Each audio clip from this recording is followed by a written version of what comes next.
Trains that vanish, ghosts dragging themselves across platforms, secret tunnels hidden under cities, and tragedies that still linger in the dark tunnels below. These are strange, eerie stories from subway tunnels. There's a story that's haunted London's underground for hundreds of years, the tale of a woman known as the Black Nun, said to roam the dim corridors of Bank Station long after dark. Legend goes back to a woman named Sarah Whitehead. Her brother, a clerk at the nearby bank, was executed in 1812 after being convicted of forgery. Completely grief-stricken, Sarah dressed in mourning clothes, a black dress and veil, and began showing up at the bank every evening, begging anyone to tell her where her brother was. That went on for years. Eventually, the bank paid her off just to stay away because she was freaking everyone out. Even after her death, stories say her spirit never left. Even today, people working late nights in the tunnels under Bank Station sometimes say they get a strange chill, a sudden sadness in the air, or a smell like damp stone, maybe rot or stale water that comes out of nowhere. And that's when the woman in black is seen drifting down a corridor. One story goes that a worker was checking CCTV cameras around 2 a.m. when he saw a pale woman in a black veil walking through the empty platform. She vanished around a corner, didn't show up on any other camera. Some say they've heard soft moans and whispers, even a woman's voice repeating the words, "Have you seen my brother?" Bank Station also sits above old burial grounds from the 17th century. Bodies from plague pits and old graveyards were exhumed when the station was built. Japan is famous for a lot of things, including its ghost stories, which are always,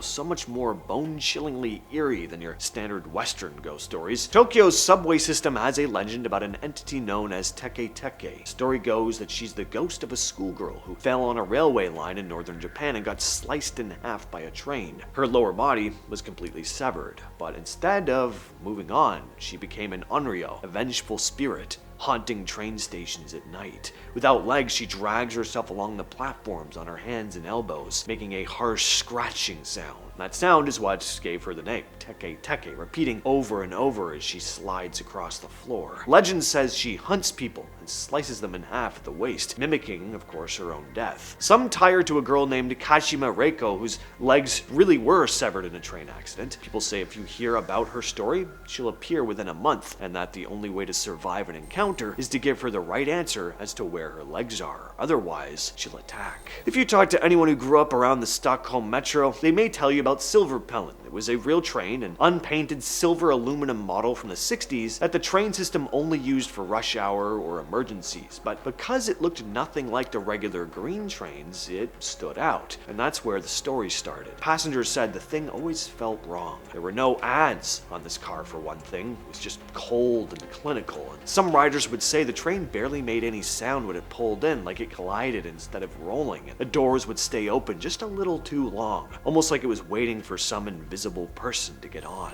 Tons of stories about the train, which came to be known as the Silverpilen ghost train, and they all follow the same eerie pattern. The train always seems to show up late at night, never had many people inside it, and most alarmingly, sometimes it wouldn't stop at the station you thought it would. What do I mean by that? Well, the creepiest stories are the ones where people say it did stop, but at Kimlin. That's an unfinished station, never opened to the public. Next on the list we have the Rat Man. The Mexico City Metro has no shortage of strange stories, but the ones that keep people up over and over come from the workers who do repairs after the system shuts down. A lot of them talk about hearing screams echoing through the tunnels late at night. Crews will check for people on the tracks, of course, but there's never anyone there. Then there's the Rat Man stuff. Workers have come out with some pretty strange stories about a man-shaped figure, but twisted and hunched, moving through the tunnels. One worker described seeing something the size of a person but crawling low to the ground along the wall before slipping into a service tunnel. Maintenance crews say the rats down there really do get huge, especially near the tunnels with old food storage rooms. Take a look at this massive rat. Back in 2020, sewer workers in Mexico City pulled out tons of debris while clearing the tunnels when they ran into what they first thought was a giant drowned rat. It was so convincing that bystanders who saw it after it was dragged out said they would have run away in fear if they didn't find out what it was. This thing is actually a big Halloween prop that had been washed away years ago, during a huge storm. If you think about the underground in a city like Montreal, usually picture subway cars, commuters, noise, but some people treat the network like a strange underworld, especially around Frontenac Station on the Green Line. Over the years, there have been enough spooky reports that the station is often said to be one of the most haunted subway stations in the world. People say they've seen floating orbs around the platform or in the tunnels. Others say that sometimes just as a train is pulling in, there's a weird sense of pressure behind them, like something or someone unseen is pushing them toward the tracks. Enough to freak some people out, they've never ridden at the station again. There are stories of disembodied screams echoing through Frontenac when the station is nearly empty, and those stories hold more weight when you learn about some of the history here. During construction in 1964, there was an explosion at the station. Several workers were killed. Underneath Manhattan, there's an entire world most people never see. Under the West Side Highway, there's a long abandoned railroad tunnel called the Freedom Tunnel. It used to carry freight trains, but by the late 80s, it was mostly empty, and that's when people started moving in. Homeless people built small homes down there, made of scrap metal, tarps, and blankets. Some even rigged up basic lighting and electricity from old wiring. The community got documented in the 2000 documentary, Dark Days. The filmmaker Mark Singer actually lived down there for months with some of the people in the tunnels. By the early 90s, the tunnel might have held close to 100 people. Eventually, Amtrak started running trains again, though, and everyone down there was forced out.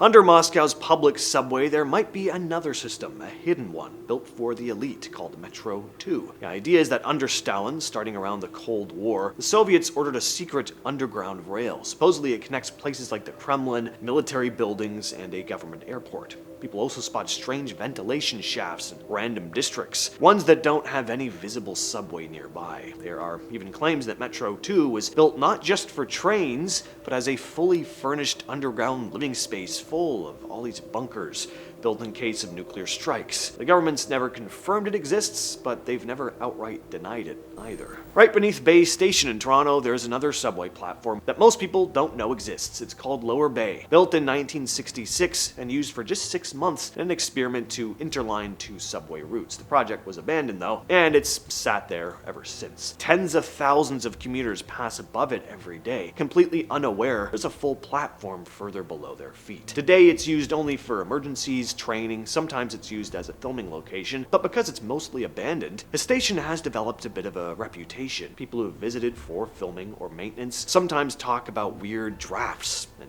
echoes. Then there's the ghost story. The Lady in Red, as she's called, is said to appear to TTC workers down there. Many crews reportedly refuse to work certain stretches after dark. Witnesses describe a figure in a bright red dress gliding along the platform, her face dark or blurred. Buenos Aires has a subway system full of history, not all of it good. Sáenz Peña Station, for example, isn't just a stop. It's where workers and commuters have been experiencing some strange stuff for decades. The most famous involves a security guard who, late one night, swore that he saw a figure completely covered in red liquid in a station bathroom. When other staff were called in to check up on him, there was nothing. The next night, though, someone else said the same thing. Over time, these sightings built into something bigger. Tunnels said to be teeming with translucent figures, sometimes dressed in old-fashioned clothes. One of the most famous is the Phantom Bride, said to be a young woman in a wedding dress who, heartbroken and stood up at the altar, jumped in front of a train. Commuters and maintenance workers claim they've seen her silhouette on platforms or moving through the empty tunnels, vanishing before you can get close enough to ask her what the hell she's doing down there. Some say that if you walk down the tunnels alone at night, you can hear her faint sobs or a soft scraping sound like a skirt brushing along the concrete.